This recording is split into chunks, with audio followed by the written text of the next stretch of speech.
सभी को मेरा नमस्कार। और आज का विषय है, अंदर क्लासरूम में मैंने प्राकृतिक खेती बताई। प्राकृतिक खेती मित्र इसलिए करनी है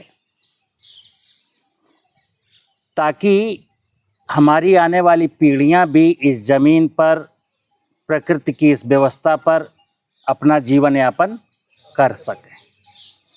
अभी कई बार लोग प्राकृतिक खेती की बात करते हुए कहते हैं कि प्राकृतिक खेती करोगे तो इसमें आमदनी बढ़ेगी। अब किसान सोचता है कैसे आमदनी बढ़ेगी, तो किसी ने कहा इससे फसलों की पैदावार बढ़ेगी, बाजार में आपकी उपज का मूल्य ज़्यादा मिलेगा। अभी प्राकृतिक खेती शुरू नहीं हुई, क्या लालच है कि प्राकृतिक खेती करने से फसलों का उत्पादन बढ़ेगा, हमारा नेचुरल प्रोडक्ट होगा, बाजार में उसकी कीमत ज़्यादा मिलेगी। अब यहीं से सब बिगाड़ हो गया। प्राकृतिक खेती का मतलब है कि हम खेती करते समय प्रकृति के जिन संसाधनों का उपयोग करते हैं वो संसाधन और मजबूत हों। तो संसाधन क्या है? एक तो प्राकृतिक संसाधनों में दो चीज़ें आती हैं, जमीन की उर्वरता और पानी, भूगर्भ जल का स्तर, यानी वर्षा के पानी को या तो बचाएं या जमीन से पानी निकालने का काम बंद करें। दो ही प्राकृतिक संसाधन है मुख्य रूप से। धरती की फर्टिलिटी को कैसे बढ़ाना है, भूगर्भ जल स्तर को कैसे ऊपर लाना है। अब जब भूगर्भ जल स्तर को ऊपर लाना है, जो 200 फुट 500 फुट पहुंच गया, तो दो काम करने पड़ेंगे, या तो वर्षा का पानी बचाना पड़ेगा या गेहूं धान की खेती बंद करनी पड़ेगी। ठीक है ना? तो अंदर मैंने बोला कि हमें पहला काम क्या करना है, जमीन की फर्टिलिटी को बढ़ाना है। अब जमीन की फर्टिलिटी होती क्या है? जमीन की फर्टिलिटी का मानक है जीवांश कार्बन। अभी आप मिट्टी की जांच कराते हो तो जीवांश कार्बन लिख के आता है 0.3%। होना कितना चाहिए? 1% से ज़्यादा। 1950 के दशक में हमारे देश की ज़मीनों में जीवांश कार्बन था 0.6। आपको याद होगा कि रबी की किसी भी फसल में हम ना तो पलेवा करते थे ना सिंचाई करते थे। आज के ठीक 50 साल पहले हम अक्टूबर नवंबर के महीने में जौ, चना, मटर, मसूर, राई, अलसी बो देते थे बिना पलेवा के और बिना सिंचाई के काट लेते थे। क्यों? क्योंकि जमीन में जीवांश कार्बन था 0.6। अब कितना है? 0.3। ठीक है ना? तो एक जीवामृत बनाने की बात है। प्राकृतिक खेती आज की तारीख में, जैसी प्राकृतिक खेती की कहीं चर्चा करेंगे तो जीवामृत बीच में आ जाता है। अब जीवामृत क्यों बनाना है साहब, इसको समझना जरूरी। जीवामृत बनाना क्यों है? जीवामृत इसलिए बनाना है कि हमारी इस धरती में असंख्य प्रकार के ना दिखने वाले जीवाणु रहते हैं, असंख्य प्रकार के, जो मैंने पेस्टिसाइड डाल करके, और सच कहूँ तो ये असंख्य प्रकार के लाभदायक जीवाणु एक एजेंडे के तहत मरवाए गए। किसानों से कहा दीमक दुश्मन है, अगर दीमक लगी हो तो अमुक अमुक रसायन डाल के दीमक को मार दीजिए। एजेंडा क्या था कि जब किसान दीमक को मारने के लिए खेत में दवा डालेगा तो ये दवा केंचुए को भी मारेगी, चींटी चींटा को भी मारेगी और सूक्ष्म जीवाणुओं को भी मारेगी। अब मेरा धंधा, जब जमीन बंजर हो जाएगी, जब जमीन के जीवाणु खत्म हो जाएंगे, जब जमीन में पड़ा हुआ कार्बनिक पदार्थ जीवांश में नहीं कन्वर्ट होगा, तो किसान को यूरिया की जरूरत पड़ेगी, डीएपी की जरूरत पड़ेगी। जब बेनिफिशियल माइक्रोब जमीन में नहीं होंगे तो फसलों में बीमारियां बढ़ेंगी, तो फंजीसाइड की जरूरत पड़ेगी, तो मेरा माल बिकेगा। ठीक है ना? तो जीवाणु जमीन में जो होने चाहिए वो मैंने मार डाले। अब प्रश्न है कि ये जीवाणु हम फिर से जमीन में इनोकुलेट करें प्राकृतिक खेती करने के लिए। जैसे अगर कोई कहे कि प्राकृतिक खेती में गोबर की खाद डालना बहुत जरूरी है, कार्बन है, लेकिन जब तक जीवाणु नहीं डालोगे, जीवाणु मारते रहोगे, तो ये जो धरती में भोजन डाला है इसको पचाएगा कौन? पचाने वाले हैं जीवाणु। तो दोनों चीजें डालनी है, जीवामृत भी डालना है और कार्बनिक पदार्थ भी डालना है, क्योंकि जीवाणुओं का भोजन है कार्बनिक पदार्थ। अगर कोई किसान 2 साल 3 साल जीवामृत लगातार डालेगा और कार्बनिक पदार्थ, गोबर की खाद, हरी खाद, खरपतवार जैसी चीजें नहीं पलटेगा, फसलों के अवशेष, तो मिट्टी की जांच 3 साल बाद कराएगा तो पता चलेगा जीवांश कार्बन 0.3 से 0.2 रह गया। क्यों? अभी तक तो उस कार्बन को खाने वाला नहीं था, इसलिए 0.3 मेंटेन है, और जब उसको खाने वाले पहुंच गए तो घटेगा कि नहीं घटेगा? तो जब खाने वालों को मैंने जमीन में लॉन्च कर दिया, उतार दिया, तो फिर उनका भोजन भी देना है, ठीक है ना। चलिए, अधिकांश मैं कहता हूं कि जीवामृत बनाने के लिए जो किसान, जिन किसानों के आसपास गांव में बाग बगीचे, जंगल, मरघट ऐसे हैं जहां 10-20 पेड़ खड़े हो, वहां कोई ना आता जाता हो, जो पेड़ों की पत्तियां हैं, फल हैं, सब वहीं गिरे रहते हैं, वहीं सड़ते रहते हैं, कोई झाड़ू नहीं लगाता, कोई आग नहीं लगाता, ऐसे स्थान से मिट्टी ले आइए। जैसे आपके सामने ये मिट्टी है, ये ऐसे स्थान से मिट्टी, हमारे इस जंगल में ऐसी मिट्टी है। जो लोग ये जीवामृत बोतल में ना ले जाना चाहें तो ऐसी 2-2 किलो मिट्टी ले जा सकते हैं, मैं बता दूंगा, ठीक है ना। इस मिट्टी में क्या है कि इस जंगल की मिट्टी में ढेर सारे बेनिफिशियल माइक्रोब्स हैं। मैं यही जंगल की मिट्टी देश के कोने कोने से लाकर के जीवामृत बनाया हूं, जो आपको बोतल में दिख रहा है ये, ठीक है ना। तो जीवामृत बनाने के लिए क्या यूज करना है? या तो मेरे गांव में, मेरे आसपास के जंगल में ऐसा कोई जंगल है जहां पर कोई आता जाता नहीं है, जहां पर बहुत सारा बायोमास पड़ा है, वहां से 5 किलो मिट्टी लाइए और इस ड्रम में डाल दीजिए। कितना? 5 किलो मिट्टी इस ड्रम में डाल दीजिए, जंगल की। या ये जीवामृत है हमारा कल्चर, जो लोग यहां से ले जाएंगे या वो जीवामृत इसमें डाल देंगे। दो में कोई एक चीज, दोनों चीजें नहीं, दो में से कोई एक चीज, या मेरा वाला कल्चर या जंगल की मिट्टी। बस जंगल की मिट्टी उठाते समय ध्यान रखना कि आप कंफर्म है कि वास्तव में अच्छी जगह है या काम चलाऊ। क्योंकि आप काम चलाऊ काम करेंगे तो काम चलाऊ काम होगा, ठीक है ना। अब साहब, मैं आज में मिट्टी डाला जंगल की या मैंने जीवामृत डाला, जीवामृत का कल्चर। अब इस बैक्टीरिया इसमें आ गए, अब इनको चाहिए भोजन। भोजन में इन माइक्रोब्स का भोजन है शुगर। आप गुड़ डाल दीजिए, मेरे पास गुड़ है। गुड़ क्या डायरेक्ट पानी में घुल जाता है, गुड़ डायरेक्ट पानी में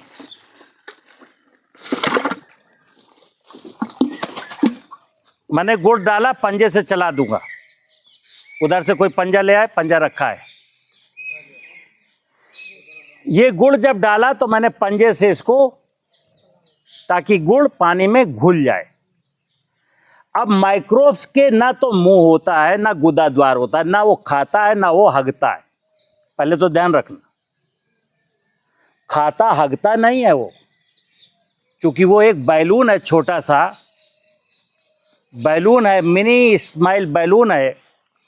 वो अपनी स्किन से चीज़ों को एब्जॉर्ब करता है। इस तरीके का पंजा बनाना है। अब ये पंजा मैंने डाला, रोजाना इसको ऐसे हिला दिया। अब लोग कहते हैं इसको एंटी क्लॉकवाइज घुमाइए।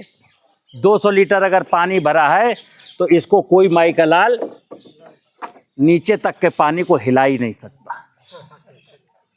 ठीक है ना। अब हमने इसमें कितना भोजन देना है, प्रश्न ये है कि हम कितना बनाएं, कितना भोजन दें, कितने दिन में बनाना है, आपको तय करना। जैसे मैं अभी 200 लीटर बनाने की बात करता हूं। 200 लीटर उन किसानों को बनाना है जिनके पास 9-10 एकड़ जमीन है। अब किसी के पास साहब केवल 4 एकड़ जमीन है, उसका प्रश्न है हम कितना बनाए, तो तू 100 लीटर बनाओ। किसी ने कहा साहब हमारे पास तो 2 एकड़ जमीन है, तो तुम 50 लीटर बनाओ। कितना बनाना है हमको? 20 लीटर प्रति एकड़ के दर से बनाना है, 10-5 लीटर फालतू बनाना, ताकि ये जामन अगले सीजन के लिए काम आ जाए। जामन जैसे दही का जामन जिंदा रखते हैं ना घर में, उसी प्रकार इस जामन को जिंदा रखना है। तो तय करना है कि 50 लीटर बनाना है कि 100 लीटर बनाना है कि 200 लीटर बनाना है। नंबर 1 क्या, हमें कितना लीटर बनाना है। अब हमने बोला 5 किलो जंगल की मिट्टी या 5 किलो हमारा वाला जीवामृत 200 लीटर जब बनाएंगे तो 55-60 दिन में बन जाएगा। किसी किसान का प्रश्न है कि साहब हमको 55-60 दिन में नहीं बनाना, हमको ये 1 ही महीने में बनाना है, हमारी फसल 1 महीने बाद बोई जाएगी। तो क्या करेगा वो? जामन पूरा 5 किलो लेगा, पानी 100 लीटर भरेगा और भोजन 14 किलो डालेगा। अब भोजन मैं बताता हूं, इस ड्रम को 55 दिन जीवामृत बनने में कितना भोजन चाहिए? 28 किलो। क्या चाहिए? चीनी डालिए और चाहे गुड़ डालिए। बीच में एक होता है आटा डालें तो आटे की सुन लीजिए। इस ड्रम को 28 किलो भोजन चाहिए 55-60 दिन में, तब ये जीवामृत बनेगा। लेकिन अगर आटा डाले तो जो 55 दिन में चीज बन रही थी वो 75 दिन में बनेगी। कैसे? क्योंकि आटे का रोल 30 दिन तक तो आटा बेमतलब का है, क्योंकि आटा जीवाणु खा नहीं सकता। आटा जब इसमें नैनो फार्म में कन्वर्ट होगा तब बैक्टीरिया के काम आएगा। ठीक है ना। तो चीनी डालिए, गुड़ डालिए। जो बहुत गरीब किसान हो, साहब चीनी बहुत महंगी पड़ती, तो उसके लिए ठीक है, चलो आटा भी डाल लो। लेकिन आटा जब डालोगे तो 30-35 दिन तक आटे का कोई उपयोग नहीं है। ठीक है ना। तो हमने गुड़ डालना है 28 किलो या चीनी डालना है 28 किलो। कब? जब 200 लीटर बनाएंगे। अब अगर 100 लीटर बनाएंगे तो 14 किलो गुड़ या 14 किलो चीनी। अब अगर 50 लीटर बनाएंगे तो 7 किलो गुड़ या 7 किलो चीनी। कोई दिक्कत? समझ गए?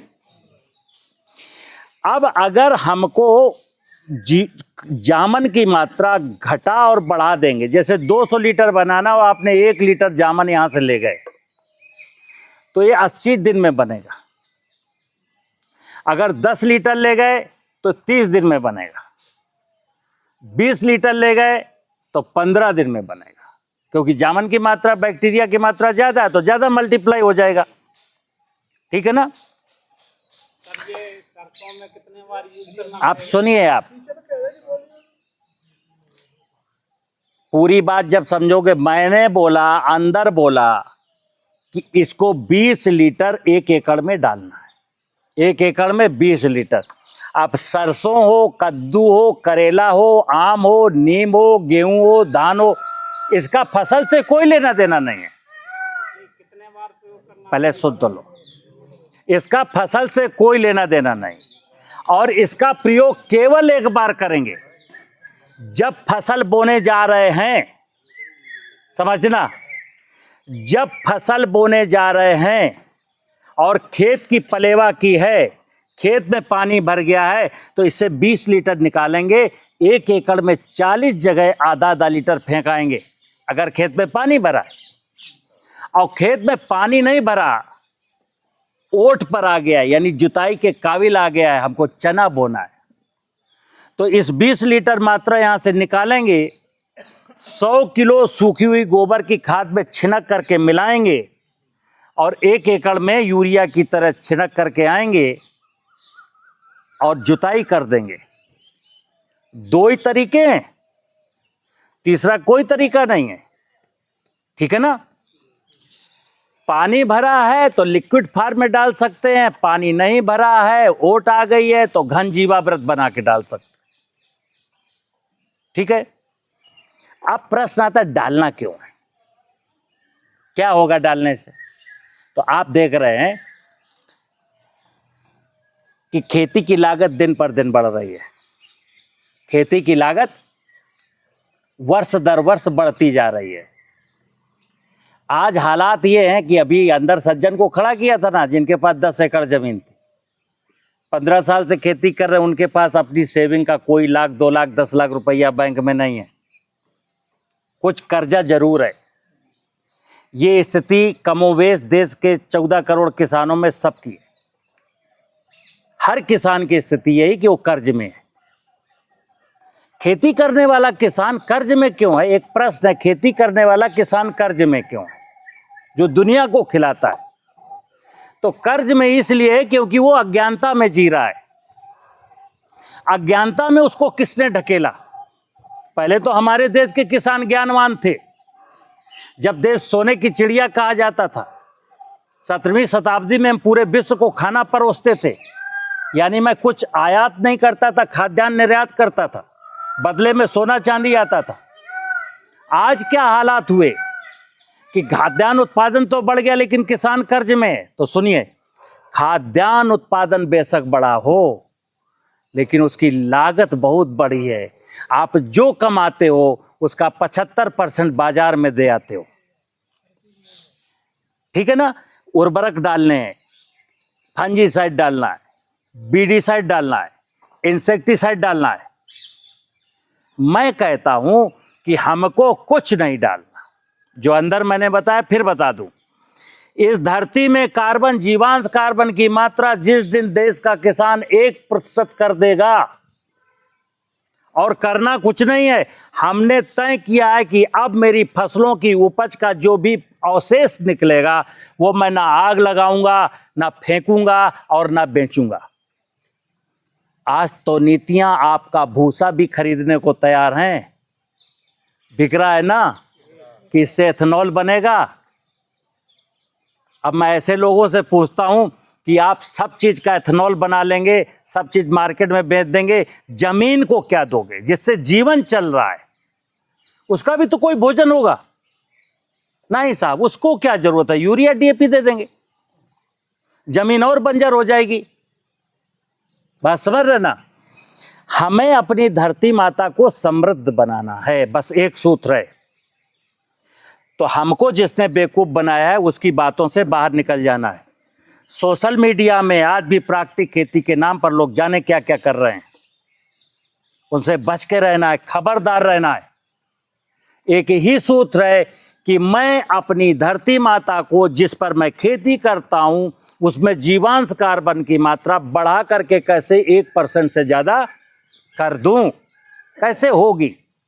दो चीजें, ये जीवामृत भी डालेंगे, गोबर की खाद भी डालेंगे, फसलों के अवशेष भी डालेंगे, खेत की मेड़ भी बनाएंगे, खेत की मेड़ों पर पेड़ भी लगाएंगे और पेस्टिसाइड डालना बंद कर देंगे। कारण समझना, जैसे किसी किसान ने जीवामृत डाला, धान लगा दिया, अब किसी ने कहा भाई तुम्हारे धान में बीमारी लग गई है, तुम्हारे धान में वो जड़ काटने वाला कीड़ा लग गया। आप घबरा गए, फिर दवाई ले आए, तो ये जो जीवाणु डाले थे बेकार हो गए ना। इनको डाला भी, इनको पीछे से मारा भी। दुनिया में लोग गरीब को, किसान को डरा करके उसकी जेब में डकैती डालते हैं। ध्यान रखना, जो डर गया समझो मर गया। गब्बर सिंह कह गया यार, ठीक है ना? और ये कह सत्य कह गया, जो डरेगा वो मरेगा। तो अभी पढ़े लिखे लोगों का क्या काम है? दवा बेचने वालों का, फर्टिलाइजर बेचने वालों का, कृषि यंत्र बेचने वालों का, बोरिंग करने वालों का, समर बेचने वालों का, कि आपको डरा दे। एक पत्ती में एक कीड़े ने पत्ती खाई, और अगर आपने कहीं चर्चा कर दी, अरे यार ये फसल तो कितना खतरनाक कीड़ा है, सब सत्यानाश कर देगा, दवाई डालो। अब आप डर गए तो 2200 की दवाई ले आए, डाल दी, क्या हुआ? कुछ नहीं हुआ। हम ऐसे बताते हैं मित्र, देखिए आप बीडीसाइड डाल रहे हो पिछले 30 साल से, कोई खरपतवार मरा? आप फंजीसाइड डाल रहे हो, कोई बीमारी फसल की खत्म हुई?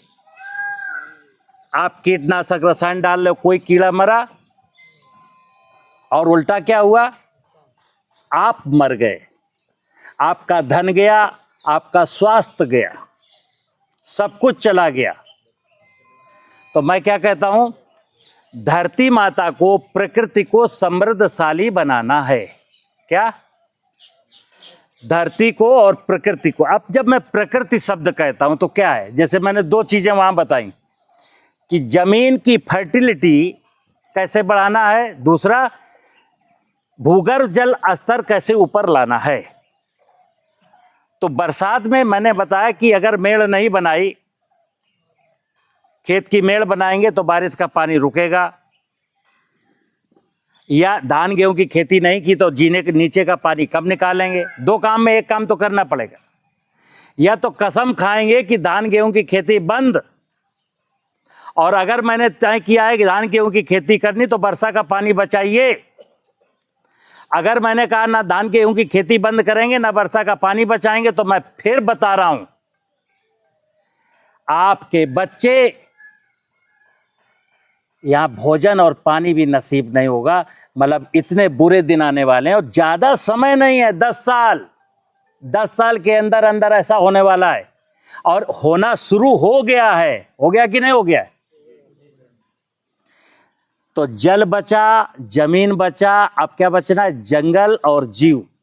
देखिए मैं अक्सर कहता हूं कि वेदों में लिखा है, इस धरती के निर्माण में, जानते हो धरती माता जैसे आज हमको दिख रही, कितने साल लगे इसको बनने में पता है? 3,40,00,000 साल। कभी विष्णु पुराण पढ़ना, शिव पार्वती की शादी। शिव पार्वती की शादी ऐसे नहीं हुई हमारी तरह एक दिन में हो गई, रात में धम धम धम धम हुआ शादी हो गई। माता पार्वती की शिव की शादी को लगे 3,40,00,000 साल, तब ये धरती ऐसी है जो हमको दिख रही है। पहले तो यहाँ कुछ था ही नहीं, ना घास थी, ना चिड़िया थी, कुछ था ही नहीं। तो आपने सुना है कि परमात्मा ने 84 लाख योनियों की रचना की। धीरे धीरे पहले छोटी घास आई, फिर माइक्रो सूक्ष्म जीवाणु आया, फिर दूब घास आई, फिर चींटी आई, फिर झाड़ी आई, फिर बकरी आई, फिर बरगद आया, फिर हाथी आया। ये रचते रचते रचते फिर आया मनुष्य, जब 84 लाख योनियों की पूरी व्यवस्था। और मनुष्य से क्या कहा परमात्मा ने कि तू इस धरती रूपी बगिया का माली है, तू ज्ञानावतार है, तू सबसे सुंदर है, तू सबसे ज्ञानी है, और तेरा काम क्या है कि जिस व्यवस्था में तुम रहते हो प्रकृति की, उस व्यवस्था को संभाल के रखना ही तुम्हारा काम है। तुम केवल जमीन की फर्टिलिटी को संभालना, पानी को संभालना, जंगल को संभालना, जीवों को संभालना, तुझको तो मैं ऐसे संभाल लूं। हमने क्या किया? हमने कहा नहीं माँ, हे ईश्वर, हमको तो घोड़ा गाड़ी चाहिए, हमको तो ये चाहिए, हमारी ज़रूरत ज़्यादा है। तो क्या किया?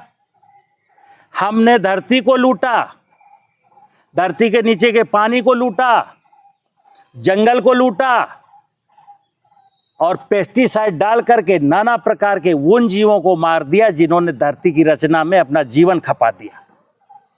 इन घासों ने, छोटे छोटे जीवों ने धरती को बनाने में जीवन खपा दिया।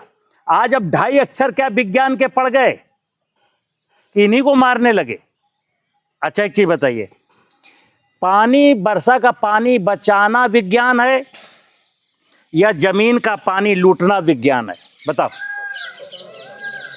लेकिन अभी तो विज्ञान कह रहा, मैं तो छेद करके पानी निकालने की आर्ट आ गई। विज्ञान का जमाना, टेक्नोलॉजी का जमाना, देखो मैं जमीन से पानी निकाल सकता हूं।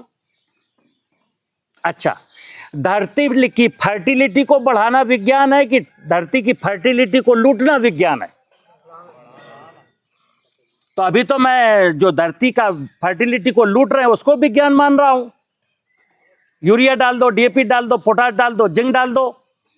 और सुनना, जब मैं फसलों के 16-17 पोषक तत्वों का विज्ञान नहीं जानता था तब सुखी था, कि जब विज्ञान जान गया तब सुखी हूं? तो सुनना कि पहले जब पोषक तत्वों का विज्ञान ही नहीं जानते थे तो आदमी स्वस्थ था, पशु स्वस्थ था, और धरती स्वस्थ थी, और फसलें स्वस्थ थी।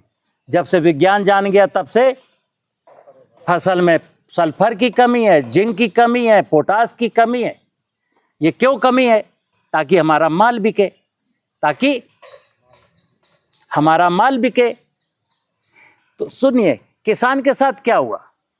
किसान को ऐसी जगह लाके खड़ा कर दिया हमने, जमीन उसकी खराब करके, जानबूझ करके उसकी बायोडाइवर्सिटी को नष्ट करके, कि किसान की मजबूरी है आज क्या, कि मैं जो बेचूंगा तुमको खरीदना पड़ेगा, नहीं खरीदोगे तो मर जाओगे। बस यही डर दिखा दिखा करके कंटीन्यूअस आपकी जेब में डकैती डाली जा रही। मैं देश के किसानों को रोजाना ऐसी भाषण देता हूं, कई सारे लोग हमको धमकी भी देते हैं। हम जिनके लिए लड़ रहे हैं वो सुन नहीं रहा है, हम जिनके लिए इतना बोल रहे हैं वो सुन नहीं रहा है, और धमकी देने वाले जो है अपना मौज कर रहे हैं, कह रहे देखते हैं बेटा तुम्हारा कैसे चलेगा। और मेरा संकल्प है कि अगर 10 साल भी जिंदा रहा ना तो देश में कोई माई का लाल ना फर्टिलाइजर बेच पाएगा ना पेस्टिसाइड बेच पाएगा। लेकिन कब? जब किसान इस बात को समझेगा।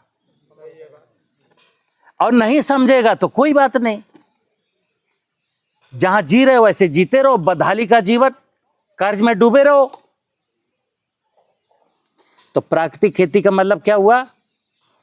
सुनना, लालच प्राकृतिक खेती कर पाने या ना कर पाने के बीच में एक रोड़ा है, वो है लालच।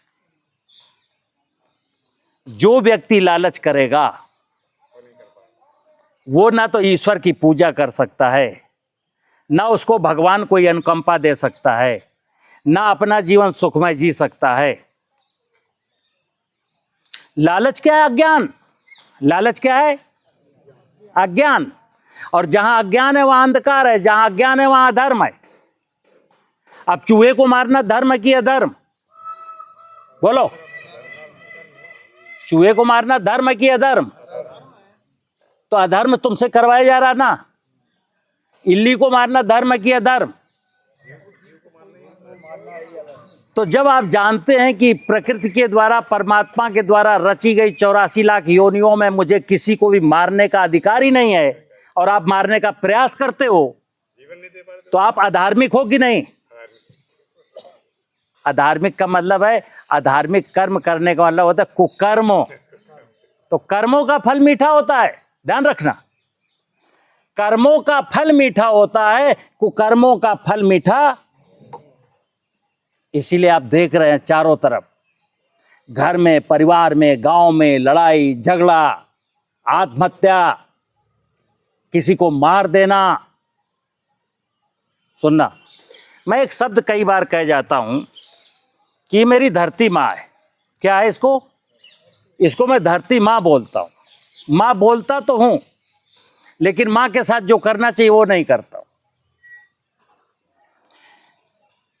जब हम आध्यात्मिक धरती माँ के साथ व्यभिचार करते हैं, व्यभिचारी तो है, 3-4 टन का ट्रैक्टर दौड़ाना 10 बार, यूरिया डीएपी डालना दबा के, पेस्टिसाइड डालना दबा के, इसके नीचे छेद करना, 280 फुट से पानी निकालना दबा के, जंगल काट लेना दबा के, जीवों को मार डालना दबा के, तो क्या हुआ? धरती माता के साथ मैंने व्यभिचार किए हैं, और व्यभिचार की सजा इस व्यभिचार की सजा परमात्मा देगा और दे ही रहा है। इसलिए मैं देश के किसानों से कहता हूं, मित्र, प्राकृतिक खेती का मतलब है अब व्यभिचार बंद कर देंगे, अब व्यभिचार नहीं करेंगे। अब मैं वो करूंगा जो मुझको करना चाहिए था, जो मैं भूल गया था। हम 2 रोटी कम खाएंगे, लेकिन कम से कम मां के साथ अत्याचार। अब जो व्यक्ति इतना संकल्प लेगा कि हमको चाहे 10,000 की आमदनी कम हो जाए, 2 कुंटल गेहूं की उत्पादन गिर जाए, 4 कुंटल आलू चाहे कम पैदा हो, लेकिन मैं धरती के साथ व्यभिचार नहीं करूंगा। 2-3 साल आप ऐसा जरा सोच के दिखाना। फिर अभी आप आलू पैदा कर रहे हैं 1 बीघा में 35 कट्टा, जो भी, फिर 3 साल माँ की सेवा कर लो तो 1 बीघा से आलू होगी 70 कट्टा। अभी 35 कट्टा पैदा करने के लिए यूरिया, DAP, पोटाश डालते हो। 3 साल के बाद जब कार्बन बढ़ जाएगा, जीव बन जाएंगे, तो कोई DAP, यूरिया, पोटाश भी नहीं डालना, और आलू होगा 2 गुना। धरती में इतनी सामर्थ है कि आपको सब कुछ दे सकती है, उतना दे सकती है जितना हमारा मैं कल्पना नहीं कर सकता। लेकिन बस माँ के साथ जो हमको करना है वो मैं करूं, और माँ को जो मेरे साथ करना है हम वो करें। अगर माँ के साथ सही मैं नहीं करूंगा तो माँ मेरे साथ सही नहीं करेगी। मैं माँ के साथ अच्छा करूंगा तो माँ मेरे साथ अच्छा करेगी। बंद कर दो।